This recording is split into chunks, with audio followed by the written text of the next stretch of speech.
한 여성이 응급실에 실려옵니다.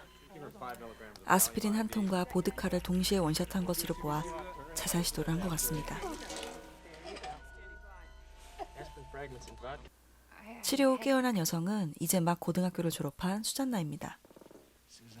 수잔나는 자살하려고 그랬던 것은 아니라며 해명하지만 그녀의 부모님과 의사는 당분간 휴식과 치료가 필요하다고 생각하고 그녀를 클레이모어라는 정신병원에 보냅니다.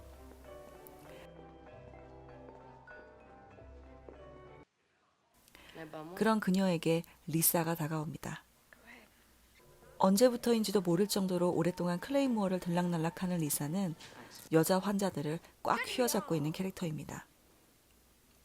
수잔나 또한 모든 것에 거침없는 리사에게 끌리고 함께 병원에서 도망을 칩니다. You have the distinction of being the only senior at Springbrook not going on to college. 수잔나에게 60년대는 그저 혼란의 시기입니다. 내가 무엇을 하고 싶은지, 무엇을 해야 하는지 어떤 목표도 갖지 못한 채 고등학교를 졸업한 수잔나는 모든 관계에서 수동적인 태도를 취합니다. 대체로 우울해하고 자주 멍 때리며 특히 남자 관계에 있어서 무절제한 모습을 보여 경계성 인격장애라는 진단을 받게 되죠. 정확히 기억나진 않지만 이 영화를 처음 봤던 게 아마 2008년 여름이었을 거예요. 머리를 자르고 싶은데 어떤 머리를 해야 할까 고민하던 차에 여자 단발, 여자 쇼컷 이렇게 사진을 샀다가 위노나 라이더라는 이 영화의 주연 배우 사진을 보게 됩니다. 바로 이 사진이요. 이 사진으로 위노나 라이더를 알게 되고 이 영화까지 보게 되었는데요. 위노나는 이 영화를 찍을 당시 헐리우드에서 가장 잘 나가는 여배우 중 한 명이었고 이 영화의 제작에도 참여했습니다. 위노나의 왜소하고 창백한 모습은 모든 관계에서 수동적인 모습을 보이는 수잔나의 성격과 알맞게 어울립니다. 어깨를 주로 움츠리고 다니면서 안 그래도 큰 눈을 엄청 더 크게 뜨고 주변 상황을 관찰하며 지내죠. 이마가 드러나는 아주 짧은 쇼컷과 스트라이프 티, 하프 자켓, 블랙 슬랙스는 지금 봐도 전혀 촌스럽지 않고 아주 깔끔하고 세련된 룩이죠. 제가 이 스타일에 영감을 엄청 많이 받아서 대학교 2학년 때부터 졸업 직전까지 쭉 아주 비슷하게 입고 다녔었어요.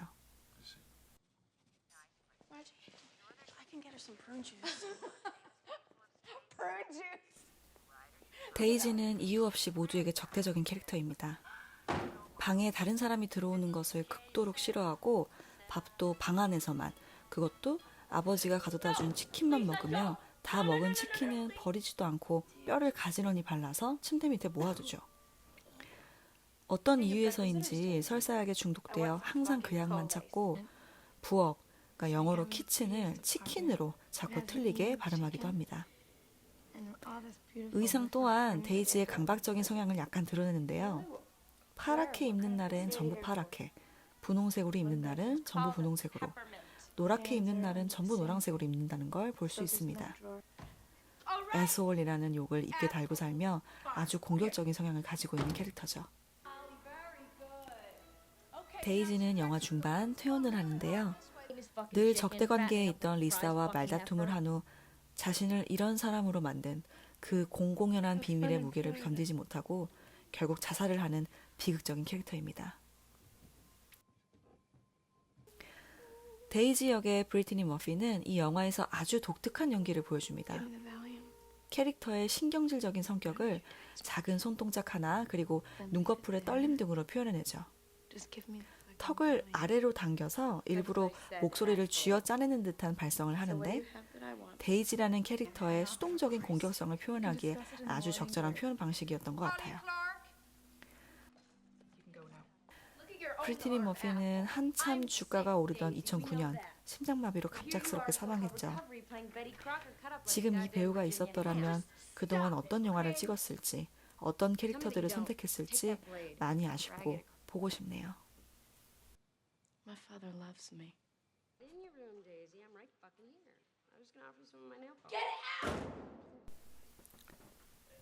리사는 8년 동안이나 클레이모어를 들락날락하는 캐릭터입니다.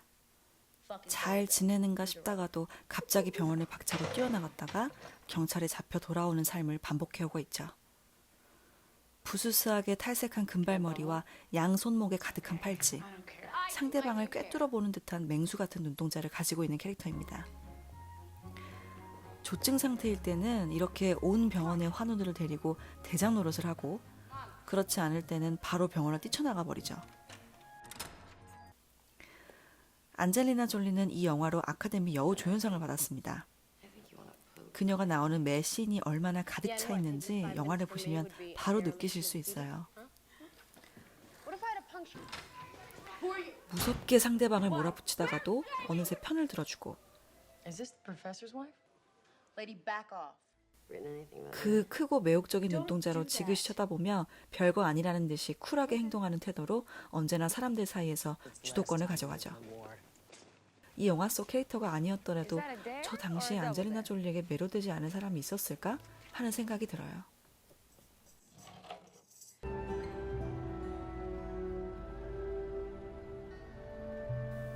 발레리 역을 맡은 우피 골드버그는 이 영화에서 멘토 역할을 확실하게 연기합니다. 차분한 성격의 수간호사 역할을 맡아 수잔나를 비롯한 다른 환자들이 어떤 행동을 하더라도 흔들리지 않는 내공을 보여주죠. 수잔나가 자신의 문제를 스스로 깨우칠 수 있도록 기다리고 따끔하게 충고하고 들어주는 캐릭터입니다. 너는 미쳐서 여기 있는 게 아니야. 시간을 낭비할 뿐이지. 라고 수잔나에게 현실을 직시하는 말을 하기도 합니다. 클레이모어의 대표 원장, 닥터 윅을 맡은 바네사 그레이브는 그녀가 연기해왔던 대부분의 캐릭터가 그렇듯 우아하고 지적이며 가끔 흠칫할 정도로 냉정한 캐릭터를 보여줍니다. 무리하게 불평만 하는 수잔나의 말을 차분하게 반박하며 발레리와는 또 다른 방식으로 그녀가 다시 자신을 찾을 수 있도록 도와주는 역할을 합니다.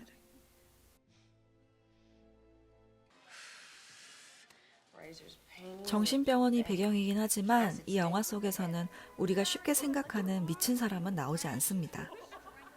어떤 사람이 되고 싶은지, 내가 정말 무엇을 원하는지 잠시 길을 잃어버린 청춘들이 나오죠.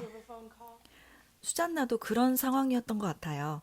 아무 불평 불만 없이 남들처럼 평범하게 살고 싶진 않지만 그렇다고 딱히 뭔가 하고 싶은 건 없고 그냥 무기력하게 나의 인생임에도 불구하고 관찰자로서만 살았던 거죠. 수잔나는 클레이모어에서 자신과 비슷한 혼란을 겪고 있는 친구들을 사귀게 되고 그들과의 관계를 통해 내가 정말로 어떤 삶을 살고 싶은지 비로소 길을 찾게 됩니다. 그리고 무엇보다 그 목표가 꼭 완벽하거나 거창할 필요가 없다는 점을요. 하루하루 성실하게 살다 보면요, 모든 걸 다 할 수 있을 것처럼 느껴지다가도 갑자기 나는 아무것도 할 수 없는 쓸모없는 인간인 것 같다는 생각을 하게 될 때가 있어요. 내가 왜 이걸 하지? 못하러 이렇게 열심히 살지? 이런 생각을 하게 되는 거죠. 그리고 제 생각에 이 영화는 그런 혼란을 기록하는 행위의 중요성에 대해 이야기하고 있는 것 같아요. 무기력해지는 순간은 누구한테든 오니까요. 제가 이 채널을 만든 것도 비슷한 맥락이에요. 내가 이렇게나 영화를 좋아한다 하고 혼자 기록해두는 거죠. 많은 사람이 보는 게 중요하다기보다는 일면식도 없는 누군가가 나도 하면서 좋아요 한번 눌러주면 그걸로 완전 감사한 그런 의미에서 오늘 영상 좋으셨으면 좋아요 한번 꼭 눌러주시고요. 다음 시간에도 볼만한 영화 가지고 찾아올게요. 다음에 만나요. Crazy is